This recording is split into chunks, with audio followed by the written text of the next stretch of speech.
Naopika liboso ya Nzambe, lobi nazwa lifuti na nga.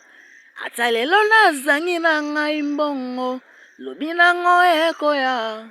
Elikya na ngai epa ya Nzambe, ya motuya na nga.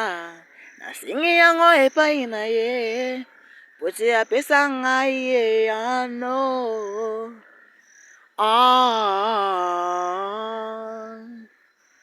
Natelemi liboso ya Nzambe bona kosenga nyonso yo naza koluka.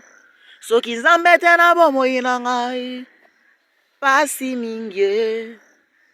Nyonso ya ngai nasengi yango epai ya Nzambe, apombola yango nyonso ya ngai libala na ngai na maboko na yo, libota na ngai na maboko na yo. Nyonso oyo ya motuya nasengi yango epai na yo. Aiza na wa izini na wa na tanarazie.